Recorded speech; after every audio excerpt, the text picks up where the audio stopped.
noche, te damos gracias por tu palabra, te damos gracias por el acceso que tenemos, que podemos entrar en el lugar santísimo, podemos entrar en tu misma presencia y podemos pedir y hacer nuestras peticiones y pedir misericordia y podemos pedir socorro, podemos pedir ayuda. Te damos gracias, Señor, por esta entrada que tenemos, el acceso que tenemos para hablar contigo, aunque nosotros no merecemos ese privilegio y reconocemos que esto es solamente por el camino nuevo que existe por la sangre de Jesucristo para que nosotros podamos entrar en tu misma presencia a través de la oración y hacer nuestras peticiones. Y, Señor, te pido que esta noche, que este mensaje que no es mío, que es tuyo, yo te pido que entre este mensaje en nuestros corazones y que tenga un afecto, Señor. Que no solamente escuchemos nomás, Señor, pero que escuchemos atentamente y, Señor, que escuchamos para tu voz, Señor, para escuchar a tu voz, para decirnos cómo debemos vivir. Señor, hay una gran verdad en este pasaje que hemos acabado de leer. Y, Señor, yo te pido que me ayudes a explicar lo que me has enseñado y lo que he estudiado. Señor, ayúdame a enseñarlo a esta verdad, a la gente que está congregada acá. Y te pido que sea de gran bendición como me has bendecido a través de esta verdad. Como que tú eres nuestro sumo sacerdote, Señor, y que tenemos el acceso. Señor, ayúdanos a aprovechar ese acceso que tenemos. Y te pido esto en el precioso nombre de Cristo. Amén. Amén. Vas a notar que hay una frase que es repetida varias veces. Escuchaste sacerdote, gran sacerdote. Por ejemplo, Hebreos 10, 21 dice: y teniendo un gran sacerdote sobre la casa de Dios. Hebreos 4, 14 dice: por tanto, teniendo un gran sumo sacerdote que traspasó los cielos, Jesús, el Hijo de Dios. Y sigue. Hebreos 4, 15 dice: porque no tenemos un sumo sacerdote. Hebreos 8, 1 dice: ahora bien, el punto principal de lo que venimos diciendo es que tenemos tal sumo sacerdote, el cual se sentó a la diestra del trono de la majestad en los cielos. El libro de Hebreos es un libro muy interesante y habla de que debemos ir más adelante, que vamos a la perfección. La perfección, bueno, teológicamente hablando, que debemos pensar en Cristo, como Cristo es mejor que los sacrificios viejos, es un mejor sacrificio, es mejor que los ángeles, es mejor que Moisés, es mejor que Josué, es mejor que toda la sombra, la figura de las cosas del Antiguo Testamento. Estaba hablando a los hebreos y ayuda mucho si uno estudia algo del Antiguo Testamento para entender muy bien el libro hebreo. Por ejemplo, leer Éxodo y Levítico te ayuda un montón a entender de lo que está hablando. Pero el punto grande del libro es que vamos adelante a la perfección, vamos a la perfección, a la madurez. Está hablando a un grupo de creyentes, cristianos, judíos cristianos, que son inmaduros, son tardos para oír.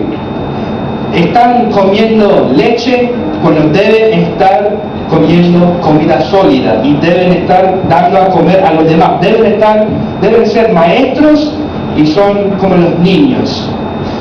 Y Dios está animando, a través del autor de Hebreos, está animando a ese grupo de gente que deben estar firmes, que deben ir a las cosas mejores. Habla de cosas mejores. Habla de la perfección, la madurez, y tiene mucha exhortación. En cuanto al libro, dice al último, en capítulo 13, esta palabra de exhortación. El libro de Hebreos en total es una palabra de exhortación.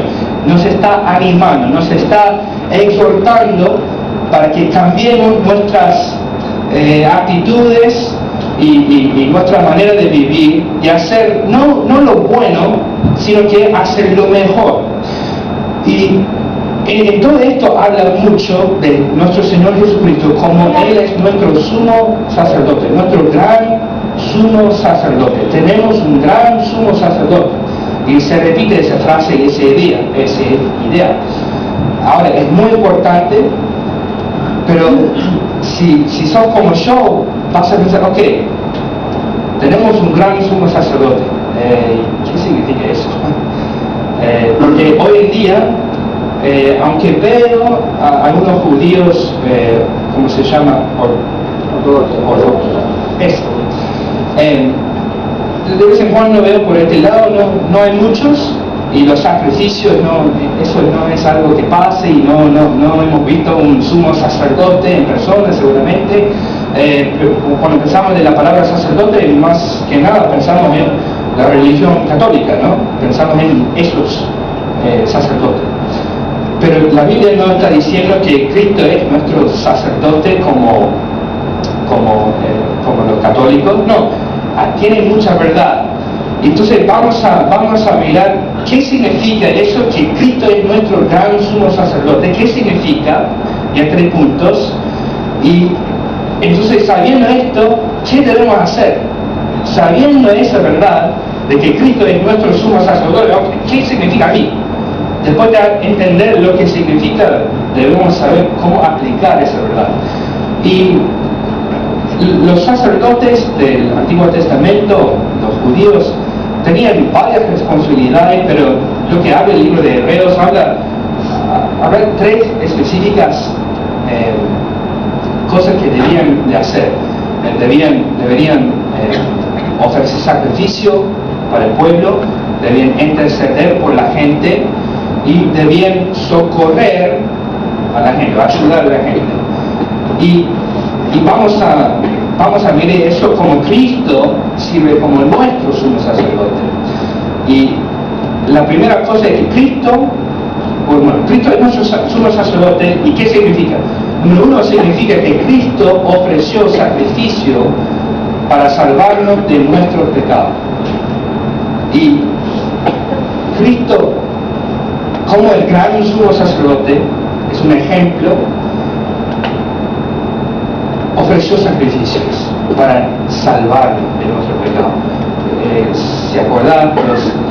Los sacerdotes del Antiguo Testamento, seguramente has leído algo, o has escuchado algo, una historia bíblica, has escuchado, y ellos hacían sacrificios. Y hay muchas leyes y ordenanzas de cómo debían sacrificar y qué animales tenían que usar, pájaros, machos cabríos, ovejitas, corderos. Había un montón de animales que se usaban, pero Cristo ofrece un mejor sacrificio, y es para no para cubrir los pecados, pero para salvarnos perpetuamente.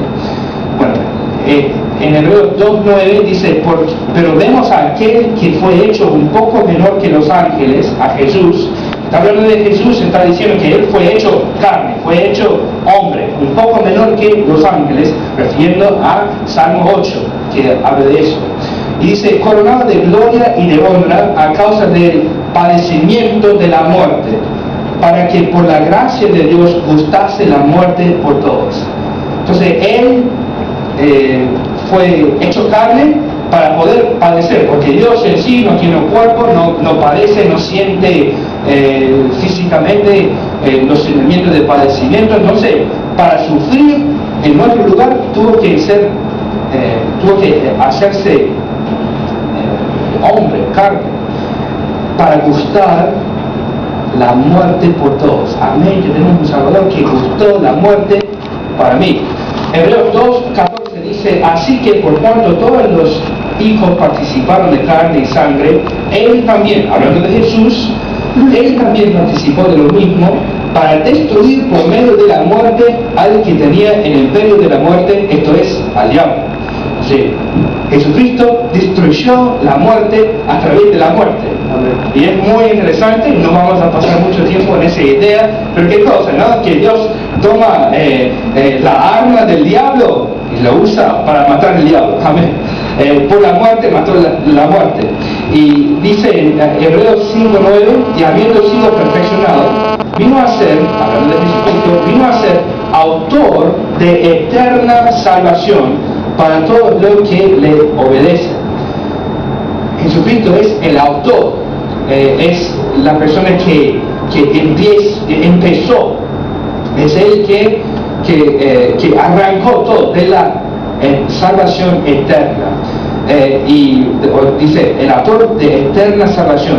La salvación de los hebreos, de los judíos en el Antiguo Testamento, esa salvación era, con esos sacrificios, era temporal, era para cubrir los pecados, pero Jesús es el que lava los pecados.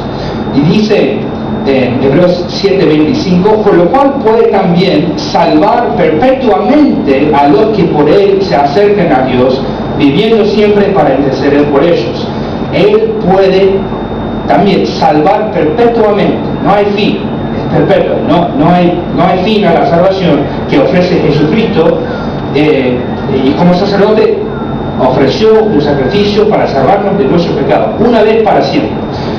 Dice Hebreos 9:12, y no por sangre de machos cabríos ni de becerros, sino por su propia sangre entró una vez para siempre en el lugar santísimo, habiendo obtenido, que obtuvo eterna redención.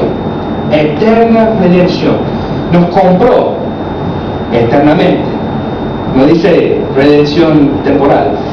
A mí me gusta, como es la Biblia clara, a veces leímos un versículo y quedamos medio confundidos, pero la Biblia habla de vida eterna, habla de la salvación eterna.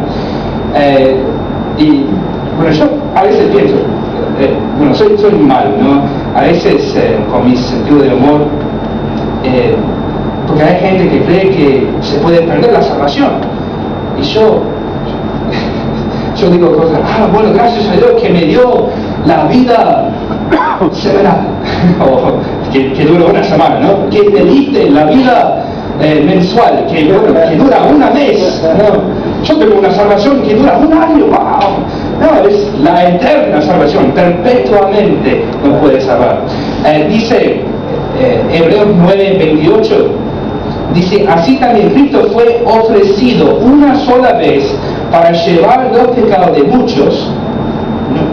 Nosotros somos los muchos y Él llevó los pecados de muchos, y aparecerá por segunda vez sin relación con el pecado para salvar a los que le esperan. Entonces, ¿qué quiero decir? Que Cristo, como en su rol, su papel como sumo sacerdote, nos ofreció un sacrificio para salvarnos, para la redención. Ahora, es muy impresionante la Biblia y los ejemplos que usa. Mirá que Jesucristo es el sacerdote y es el cordero a la vez. No, como Él es el juez de todo, también es el abogado. Jesucristo es el sacrificio perfecto, porque Él era sin pecado, sin mancha, sin problema ninguno. Y dice en Hebreos 10:10, dice, en esa voluntad somos santificados mediante la ofrenda del cuerpo de Jesucristo, hecha una vez para siempre. Entonces, se ofreció a sí mismo, a su cuerpo. Hebreos 10:12 dice, pero Cristo, habiendo ofrecido una vez para siempre un solo sacrificio por los pecados, se ha sentado a la diestra de Dios. Entonces, Jesucristo como nuestro Salvador, ¿qué significa eso? Significa que Jesucristo nos ha ofrecido un sacrificio para salvarnos de nuestros pecados. Él llevó nuestra carga de pecado, Él pagó por nuestros pecados, y así es nuestro sumo sacerdote. Ahora, no solamente significa que es nuestro sumo sacerdote, no solamente significa que Él nos ofrece un sacrificio para la salvación de nuestros pecados, pero número dos, Cristo intercede por nosotros, lava por la gente, pedía, oraba por las peticiones de la gente, del pueblo, y Él intercedía. Es un trabajo que hace. Entonces Cristo, como sumo sacerdote, también tiene la responsabilidad de interceder por nosotros. ¿Qué significa interceder? Hablar por otro. Hablar es como, bueno, Rodolfo ha sido abogado, entonces un abogado es como un intermediador, un mediador, es alguien que habla, representa a la persona como al juez, ¿no? El que hable mejor, entonces, bueno, vos no sentate ahí porque vas a destruir las palabras y vas a destruir todas las reglas de la ley, como es, no, yo voy a hablar al juez. Entonces, es lo que Jesucristo hace para nosotros, nosotros no podemos acceder directamente a Dios en ese sentido, o en nuestra condición caída humana no podemos acceder directamente a Dios. El hombre en sí no puede acceder a Dios, no puede tocarle, porque Dios es santo, nosotros somos pecaminosos. Pero Jesucristo, como nuestro mediador, intercede y escucha las peticiones de nosotros y va al Padre y dice: esto es lo que, porque Cristo como hombre y como Dios es nuestro mediador, y es el mediador del nuevo pacto, es el intercedor, intercede. Okay, vamos a entrar a algo de la Biblia para entender esto. La Biblia dice en Hebreos 7:25, por lo cual puede también salvar perpetuamente a los que por él se acercan a Dios, viviendo siempre para interceder por ellos. Qué verdad linda que él intercede por nosotros. Hebreos 5:7 dice: y Cristo en los días de su carne, ofreciendo ruegos y súplicas con gran clamor y lágrimas al que le podía librar de la muerte, fue oído a causa de su temor reverente.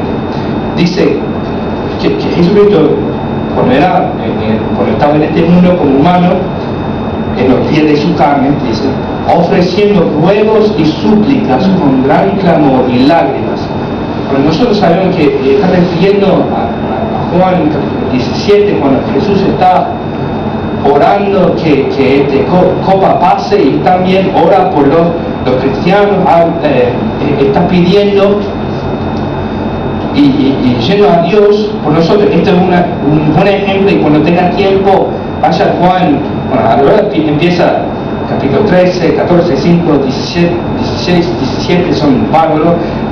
Si tenemos una Biblia que tiene la palabra de Cristo en rojo, desde 13 hasta 17, casi todo rojo.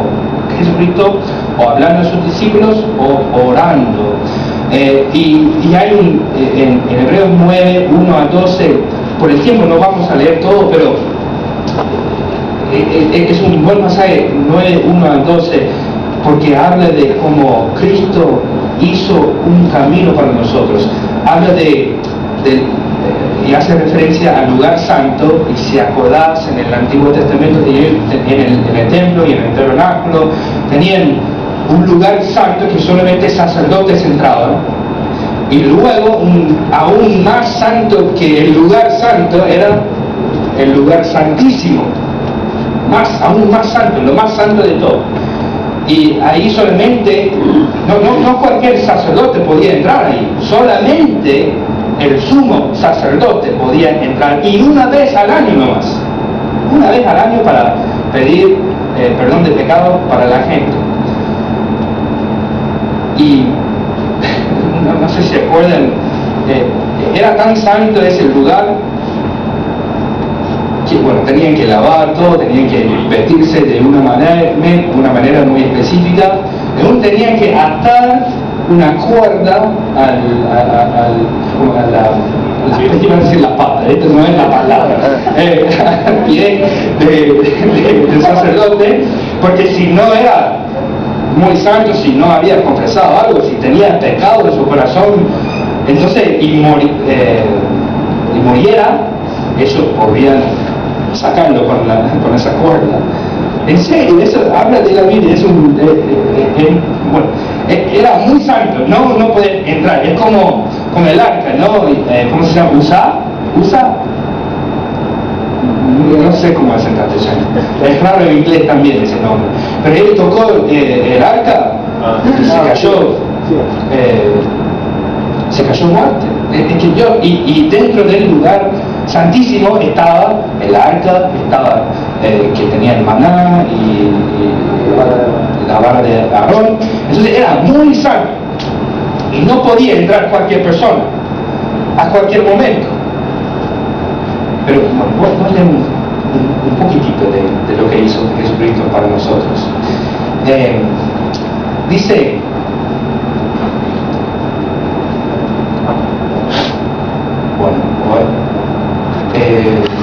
presente Cristo, sumo sacerdote de los bienes venideros, por él más amplio y más perfecto tabernáculo, no hecho de manos, es decir, no de esta creación, y no por sangre de machos cabríos ni de becerros, sino por su propia sangre, entró una vez para siempre en el lugar santísimo, habiendo obtenido eterna redención. Y mira lo que dice Hebreos 19, dice, así que hermanos, teniendo libertad para entrar en el lugar santísimo por la sangre de Jesucristo. Entonces, por la sangre de Jesucristo, nosotros podemos entrar en el lugar santísimo. Y estamos hablando de figuras, estamos hablando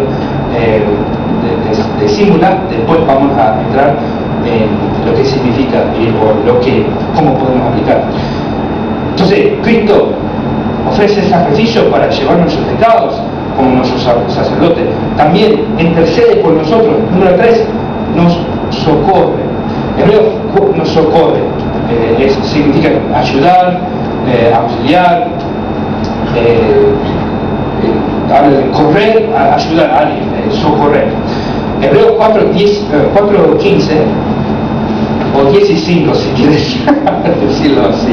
Iba a ser 15, ¿no? Porque no tenemos un sumo sacerdote que no pueda compadecerse de nuestras debilidades, sino uno que fue tentado en todo según nuestra semejanza, pero sin pecado. Y hay un buen pasaje en capítulo 2, 9 a 18 acerca de eso y cómo Él nos ayuda. Dice que no se avergüenza de llamarnos hermanos. Imagínate, Dios omnipotente, y no se avergüenza de llamarme a mí, un pecador, su hermano. ¿Qué cosa? Hablo de cómo dice, los hijos participaron de carne y sangre. Él también participó de lo mismo. Él participó de la sangre, la carne y sangre. Dice en versículo 16, dice, porque ciertamente no socorrió a los ángeles, sino que socorrió a la descendencia de Abraham, nosotros, por lo cual debía ser en todo semejante a sus hermanos, otra vez, hermano, para venir a ser misericordioso y fiel sumo sacerdote en lo que a Dios se refiere, para expiar los pecados del pueblo. Pues en cuanto él mismo padeció siendo tentado, es poderoso para socorrer a los que son tentados. Jesucristo en su carne enfrentó cada tentación y Él nos puede socorrer, nos puede ayudar. Y podemos correr a Él para ayudarnos. Ok, entonces, Jesucristo es nuestro sumo sacerdote, significa que Él ofrece sacrificio para nosotros, para nuestros pecados. Significa que Él intercede para nosotros, habla a Dios de nuestra parte.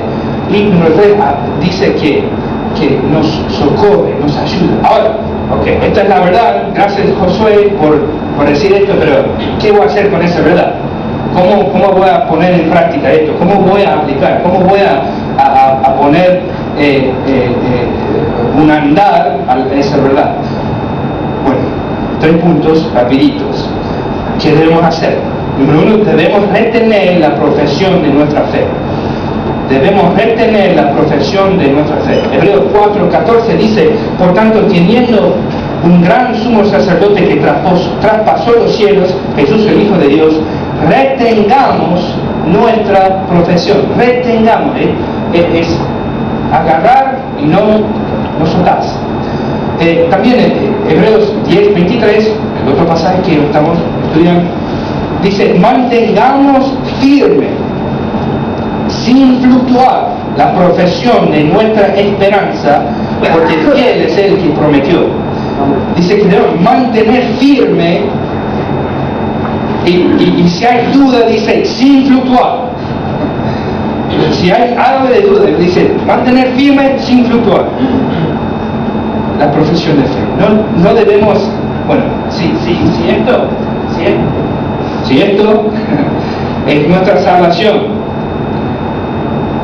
nuestra profesión de fe. Bueno, yo soy un cristiano, yo soy creyente. Entonces no debemos, bueno, hoy soy cristiano, mañana, hoy cristiano fuerte, la semana que viene, fluctuar, no. Pero si trato de hablar así, no, ahora me podés hablar, me podés escuchar, ahora no, ¿qué pasa? Está fluctuando. No debemos fluctuar, vacilar con nuestra profesión de fe. Debemos tener confianza en nuestro sumo sacerdote, que Él es el único sacrificio que necesitamos. Mantenemos firme esa profesión de fe. Número 2, debemos acercarnos confiadamente al trono de la gracia. Número 2, debemos acercarnos confiadamente al trono de la gracia. Hebreos 4:16 dice: acerquémonos pues confiadamente al trono de la gracia para alcanzar misericordia y hallar gracia para el oportuno socorro. Dice, acerquémonos, vamos más cerca. Hebreos 10, 19, 20 y 22 dice: así que hermanos, teniendo libertad para entrar en el lugar santísimo por la sangre de Cristo, por el camino nuevo y vivo que Él nos abrió a través del velo, esto es, de su carne, y teniendo un gran sacerdote sobre la casa de Dios, acerquémonos con corazón sincero, en plena certidumbre de fe, purificados los corazones de mala conciencia y lavados los cuerpos con agua pura. Entonces, la palabra clave ahí está diciendo todo, y la palabra clave es acerquémonos. Y dice, ¿cómo debemos acercar? Dice que en estos dos pasajes debemos acercar a Él confiadamente. Y la confianza para entrar en el lugar santísimo, para entrar en la oración, la petición de Dios, la confianza se encuentra en qué bueno que soy, ¿sí? Bueno, puedo entrar confiadamente porque esta semana leí mi Biblia todos los días. Tenemos acceso por la sangre de Jesucristo. Tenemos acceso por el camino que Él hizo a poder hablar con Dios. Podemos hablar con Él. Y la confianza, lo hacemos confiadamente, no porque somos buenos, sino porque Él es misericordioso. Y dice, es para hallar gracia, que necesitamos la gracia de Dios. Y para alcanzar misericordia, ¿cómo necesitamos esa misericordia? Y dice, hallar gracia para el oportuno socorro. Hay tiempos así que estás en problemas y necesitas la ayuda de Dios. ¿Has enfrentado una de esas situaciones? Yo sí, varias. Preguntá a mi esposa. Preguntarle sobre los últimos 3 años y cómo ha sido todo. Bueno, no voy a explicar. Pero hay tiempo que tenemos que acceder a Él, tenemos que accesar a Dios, tenemos que entrar para pedir misericordia, para pedir ayuda. Tenemos ese acceso, debemos entonces acercarnos a ese trono. No tener miedo de no puedo alcanzar. No, la Biblia dice acerquémonos. En otras palabras, debemos estar orando, debemos estar pidiendo cosas de Dios, debemos estar hablando con Dios. Y el último, número 3, debemos considerarnos unos a otros para estimularnos al amor y a las buenas obras. Debemos considerarnos unos a otros para estimularnos al amor y a las buenas obras. Hebreos 10, 24 y 25 dice: y considerémonos unos a otros para estimularnos al amor y a las buenas obras, no dejando de congregarnos como algunos tienen por costumbre, sino exhortándonos, y tanto más cuando ves que aquel día se acerca. El mandato, el imperativo acá es: considerémonos unos a otros.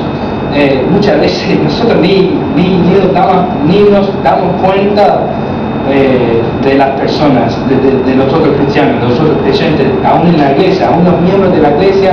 Oh, está, no está, no sé, qué me importa. Ah, bueno, está enfermo, murió, no sabía. A veces estamos así, ¿no? Que, no sabía. No estamos considerando, no estamos pensando en el uno en el otro. Es como que yo tengo mi vida, él tiene su vida, y estamos así. La Biblia dice que nosotros debemos considerar a nosotros como Cristo nos socorre, nos ayuda. Nosotros debemos ayudar a los demás, debemos animar a los demás. Y dice, para estimularnos, y menciona dos cosas. Entonces, ¿para qué debemos considerarlo? Para estimular al amor y a las buenas obras. Debemos estar animando a la gente y haciendo cosas para que ellos tengan más amor para Dios y hagan más cosas para Dios. Y 25, un versículo muy famoso, porque está diciendo que debemos considerar a nosotros mismos para ayudarnos, pero dice, y parte de eso, parte de considerar a los otros, dice: no dejarnos de congregarnos, como algunos tienen por costumbre, sino exhortándonos, y tanto más cuanto ves que aquel día se acerca. Entonces, la idea de congregarse no es para recibir, no es para recibir la comida, no es para recibir el ánimo, no es para que como es que el predicador te cargue las pilas. No es así, no es que bueno, vengo a la iglesia para escuchar nomás, ahí tengo mi silla y voy a escuchar y voy a casa. No, debemos congregarnos considerando uno al otro para estimular, para estorbar un poco, para provocar a vivir la vida cristiana mejor. Entonces es con esa idea, no es para necesito una bendición, entonces voy a la iglesia, necesito una bendición, necesito un milagro, necesito algo pasó y necesito pedir oración por esto y el otro. No, la idea de congregarte es para servir a los demás. Porque si no te congregas con la congregación de la iglesia, estás pensando en vos mismo solamente. Estás pensando en tu ánimo y tu vida. No estás considerando a los otros que se animan cuando te ven. Es verdad que hay gente que se anima cuando te ve. Con la idea de exhortar para seguir adelante, porque como hebreos tiene que ver con la perfección, la madurez. Vamos adelante a la perfección. Esto es lo que Dios quiere con nosotros, y es una verdad muy grande. No podemos explicar todo en una noche, es imposible, pero espero que hayan escuchado algo de la verdad de Cristo, como Cristo es nuestro sumo sacerdote, y que entiendas ahora ese acceso que tenés para hablar directamente a Dios como creyente, y que aproveches y que te acerques a Él más y más. Acércate a Dios, no te alejes, no te alejes. Vamos a orar.